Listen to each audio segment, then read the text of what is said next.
loomered. And that guy got fired because this man sits around like a chatty Cathy on the phone talking to nuts all the time. Well, and the past is prologue. When there have been conflicts in the Middle East, they go after U.S. properties in the Middle East. I'm like you, I don't know anything, but I know that. And it just shows that the incompetence built into a Secretary of Defense that is such a complete dipshit, that this is what happens. Further, you hear reports that he was told and he ignored it. The bottom line is Trump doesn't give a shit. Not a shit. The only conclusion I can draw from all of this is he went in, he wanted to do it, he thought it made him cool and big, and Israel really wanted him to do it. So he was all in, and consequences are not something that he takes into account when he makes decisions. Jen has a good point. And here he is, stage 5 dementia, calling the governor of California the president of the United States. And I just want to remind everybody the meltdown, the wall-to-wall coverage, which if you're president of the United States, if you're Joe Biden, you signed up for the big boy seat and you're going to get big boy coverage. It's fascinating to me how much of collaborators of fascism mainstream corporate media has been. Here he is on one of his just rambling sundowner hour visits that he does with the press, with utter sundowner. Play the clip. The President of the United States, Gavin Newsom, admitted that he has learning disabilities, dyslexia, everything about him is dumb. Oh my gosh. Oh my gosh. The President of the United States, Gavin Newsom. Do we need to go any further? Is it a shock that he calls dyslexia a disability when it's an adaptive model of the human brain?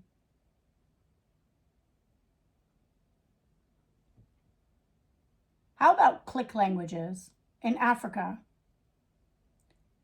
That sounds random, right? But if you can get there and understand that it's one of the most ancient forms of communication, sound, frequency, and vibration, and that they work with the elements of water, air, fire, earth. I'm talking about those ancient African tribes. You can see how dyslexia and reading that way would just be a neurodivergent. We'd see that as neurodivergency now. There's nothing stupid about it. The only thing sad, because I heard Gavin Newsom speaking about his book, was that he still carries shame from that because of men like this, whose vocabulary is limited to, and analysis is limited to, dumb.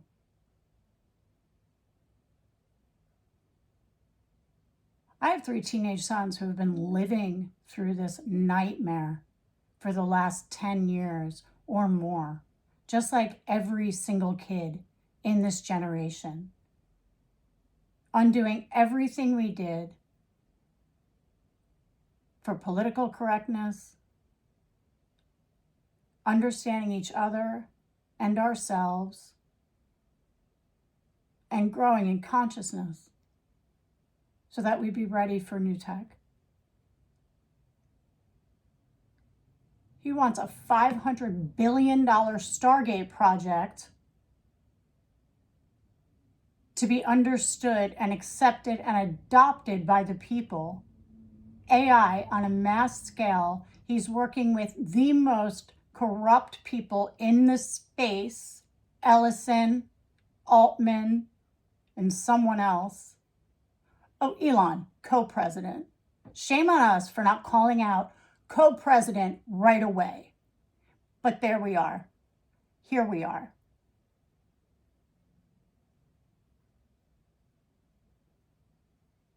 I don't really care about Trump. I mean, he says it himself. He's not actually president. And I'm not too ashamed of my vote because, as Mark Twain says, if your vote mattered, they wouldn't let you have it. But we can keep our conversations moving along. We can insist that our kids don't use the same terminology because it makes them feel so bad about themselves. In this age of advanced tech, neurodivergency is a part of it. I believe in God, but you believe in whatever you want. Just know there's a higher power. And we should all be focused on learning about energy and transmutation and high mind. It was exciting. When I was prescribed yoga when I was 16. There wasn't a yoga studio around on Long Island. There really wasn't. And now they're everywhere, thank God. And in the schools, the kids were learning about mindfulness, breathing. I know I'm breathing in. I know I'm breathing out. You can clear any emotion with one breath. I wish Mr. Trump would take the opportunity to clear his own mind. Not only does he sound impotent emotionally, but castrated mentally. This is what's running our country, covering up him and his weird friends. Because he insists on being in the media. Let's hear what Jenna said. So he refers to him President of the United States, which we all know he's the governor of California. He calls him Gavin Newsom, which sadly at this stage in the fascist takeover, Americans are not bothered by this. This has just become the norm. Right, we get normalized. He's just like a fourth grader. Everything about him is dumb. It's just, it's such a stupid person that says unthoughtful things, that is sitting there like a little toddler with his crayons and his trophies and his decorating projects and his art projects. And there are real life consequences. We're in this together, guys. Dehumanization that has happened under this regime is what Yes. bothers me the most, whether it be immigrants in the United States that have been wholly dehumanized, whether it be the Black population, Yes. which long before the Trump regime has been dehumanized with bipartisan efforts and with sanewashing from the media and by Yes, but we had moved leaps and bounds where our kids were just noticing skin tone. Oh, she has freckles, he gets a tan, he's Black. It was not, now it is. Racism is unbelievable. I'd say he wants the camps because he wants to put everyone away that would vote against him. Oh, let's not put that past him. I should do an episode on that. We'll do an episode on that. reporting from the media. And now This is all allegedly my beliefs and opinions. Nothing is based in fact here. This is just my beliefs and opinions. If you want immunity, it's equal justice under the law. If you want immunity or you want to argue your First Amendment rights, you can only establish them for everyone in the same way. It gets tricky, right? It shouldn't, but it might. The dehumanization of these girls that were killed in Iran. We have Palestinian family that was shot over the weekend at point blank range in the head by IDF soldiers. A 5-year-old, a 7-year-old, and a mother and father. Barely gets any coverage. Wow. So this overall just nihilism and dehumanization is one of the more troubling aspects of this fascist takeover for me personally. No, I agree with that. And I just think it's so, calling people with dyslexia dumb. I mean, this is not the first time that he has picked on people with disabilities. Having dyslexia does not make you dumb. It's just so insulting. And I think about the parents of kids with dyslexia or people with dyslexia and how that probably really hurt them. And to be said by the President of the United States, he says a lot of things that are absolutely despicable, but he just simply does not care who he throws under the bus and picks on as long as he feels like he's strong. Okay, and then this is pretty stunning. So apparently, Trump's phone number, his cell phone number, is one of the most shared pieces of information in Washington, D.C. And he's kind of a little bit of a chatty Cathy. He loves to take phone calls, put people on speaker. He's in bed all night, eating in bed, talking on the phone. In the mornings, he's talking on the phone. And any journalist on the planet can get his number. So I believe the Daily Beast here is reporting the following. Trump doesn't need much of an excuse to drop everything and talk on the phone. Trump, 79 years old, derails important meetings to take reporters' calls about his war plan. A reporter from Semaphore said he sought out to get the president's private cell phone number, and he had it within 5 minutes. So in a world like 18 months ago, this type of thing would be top of the news story, how compromised national security is, that somebody has access to the president of the United States in this manner. And the ability for somebody to call this man and pretend there's somebody else is astronomically high. Also, this is all over Twitter, all over the news feed. So our adversaries can easily call this guy and just flatter him, tell him he has big muscles, tell him he's a great designer, tell him everybody thinks he's hot, country's hotter than it's ever been. And that person, whoever that anonymous person is or impersonator on the other line, could dog walk him to do a variety of things. And so this is pretty interesting right here. Trump claims, and I'm about to play this clip for you guys, that he's been chatting with a former president frequently who completely supports this quagmire, this illegal shit show that he's gotten us into in Iran. Play the clip. But they never had the chance. I never gave them the chance to use it. And other presidents should have done. I spoke to one of the former presidents who I actually like. I actually speak to some. I do like some people, be shocking. And he said, I wish I did what you did. Couldn't have done it. Other presidents, somebody should have done it. 47 years this went on. They call Iran the bully of the Middle East. Okay, so some journalists fact-checked this because it's a pretty extraordinary claim that he is chatty Cathying with a former president, and the president said, I wish I would have bombed Iran. You know, like we even believe, even I think George W. Bush, who lied to get us into Iraq, who was dog-walked by Dick Cheney and all the neocons, and that was an absolute quagmire, war crime on top of war crime on top of war crime. I don't even think he would be envious of this. Pop up the fact check. Daniel Dale says aides to all 4 other living U.S. presidents tell CNN's Sam Waldenberg and Jeff Zeleny that they haven't spoken to Trump about Iran.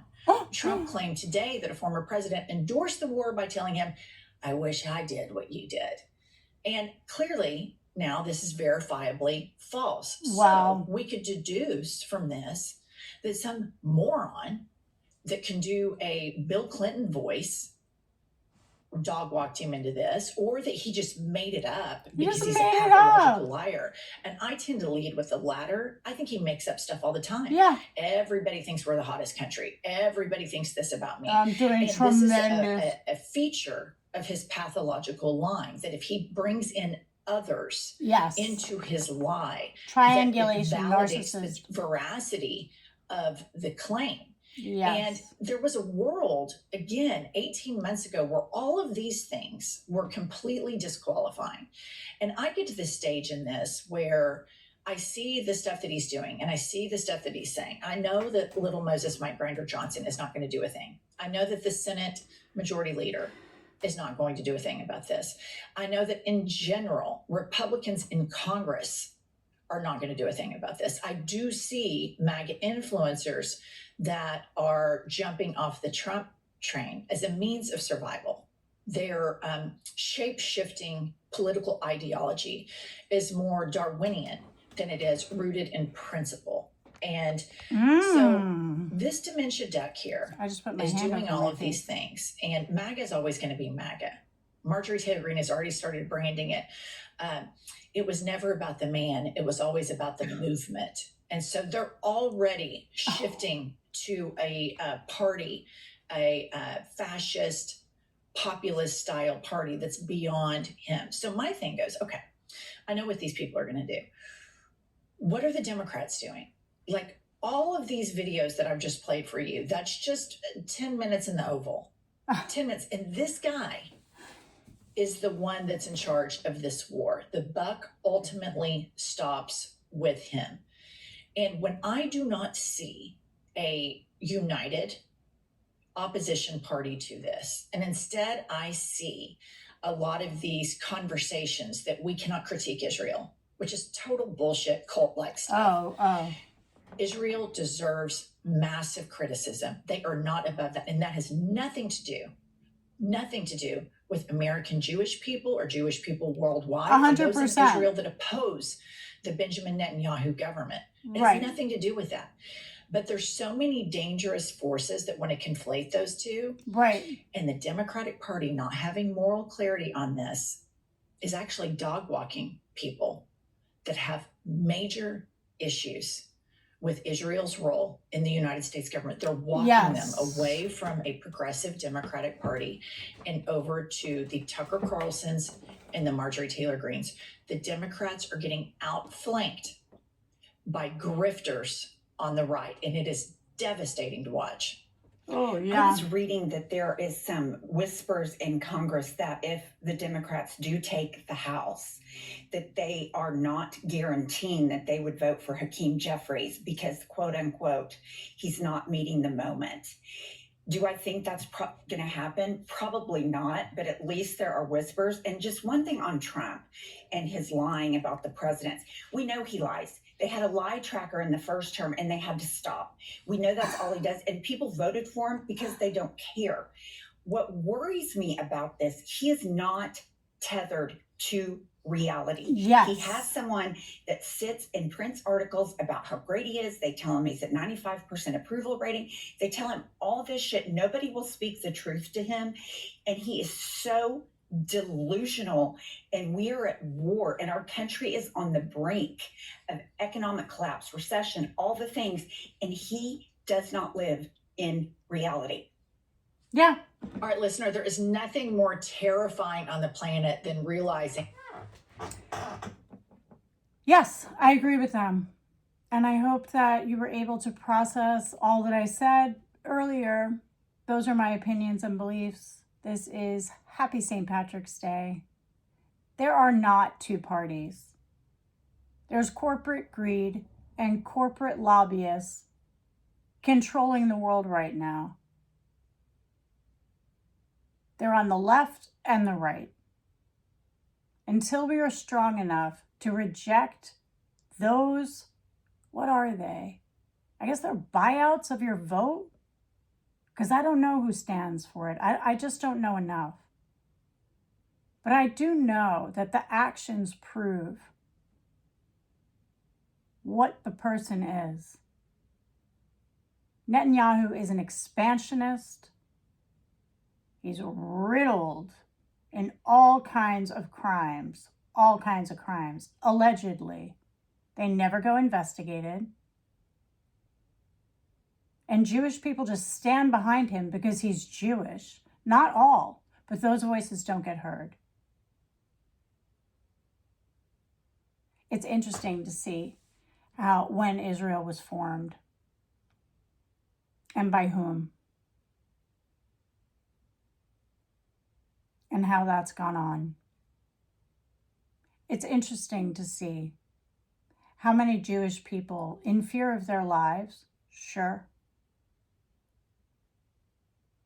were actually used as agents against Jewish people to save their own lives. It's not about religion. It's about the man and the person, the character and the institution.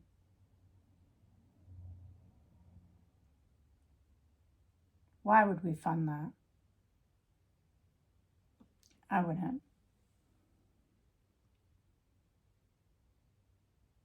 But somehow we are. There aren't two parties. You have to vote for the person. It just doesn't fucking matter. He should be out. We're waiting for midterms. People are losing their lives every day. We don't get the news. You see how he's on the phone, like Jen said, with media? Anyone in the press can get his because he wants to control the narrative. I'm not a doctor, but if you study any part of predatory behavior, or if you've been a victim of predatory behavior, then you know, once you're healed and you can see it, they always have to go first. They get on the phone, control the narrative, put other people down, label them as crazy, stupid, dumb, losers. They bully people into submission. It strikes a sane person's nervous system immediately as, oh my gosh. And they know that. That's why they do it. But that's all they have. We shouldn't be losing American lives like this to cover up the other crimes of American lives and cloak it in some kind of valiant effort against Iran. It was doing nothing to us. Suddenly they had a nuclear bomb. I thought they took out all of that capability last year. I think he's going for the oil. I wouldn't be surprised, allegedly, in my mind, if he put a big Trump flag there and called it Trump on. Another expansionist. Greenland, Canada. The Nazi salute. I mean, who's he working for? What's that prayer group all about? Mike Moses. We need to click back to, what's his name? Raging Cajun. I still haven't reacted to him. Raging Cajun has one of the best videos ever. It's on some kind of town called Parish. We'll go over that map together. I loved how he laid that out. Oh, because they're serious. These evangelicals. Jen Welch, watching her, helped me understand that. And Mike Moses. Ew. I just don't understand how anyone could like that guy. Like, how do you like that guy? Have you listened to him? They're also pompous and arrogant. Pompous. Okay, that's enough for me.